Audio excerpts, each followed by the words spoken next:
തൃശൂർ ജില്ലയിലെ വടക്കാഞ്ചേരി മച്ചാട് വനം റേഞ്ചുകളിൽ നായാട്ടു സംഘങ്ങളുടെ വിളയാട്ടം എന്ന ആരോപണം. പ്രദേശത്ത് സ്ഫോടക വസ്തു കടിച്ച് കാട്ടുപന്നികൾ തല തകർന്ന് ചാവുന്നത് പതിവാണ്.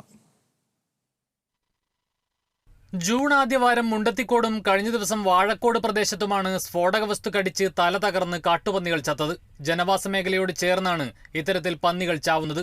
അതുകൊണ്ട് തന്നെ സംഭവത്തെ പ്രദേശവാസികൾ ഭീതിയോടെയാണ് നോക്കിക്കാണുന്നത്. കാട്ടുപന്നികൾ പ്രദേശത്ത് വ്യാപകമായി കൃഷി നശിപ്പിക്കുന്നുണ്ടെങ്കിൽ അവയെ കൊല്ലാൻ തദ്ദേശ സ്വയംഭരണ സ്ഥാപനങ്ങൾക്ക് അധികാരമുണ്ട്. എന്നാൽ പന്നിശല്യത്തിന്റെ മറവിൽ സ്ഫോടക വസ്തുക്കൾ വെച്ച് കാട്ടുപന്നികളെ കൊല്ലുന്നത് അനധികൃത മാംസക്കച്ചവടക്കാരാണെന്നാണ് ആരോപണം.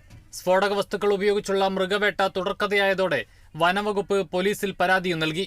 ഇതോടെ ബോംബ് സ്ക്വാഡ് ഉൾപ്പെടെ വാഴക്കോട് മേഖലയിലെത്തി പരിശോധനയും നടത്തിയിരുന്നു.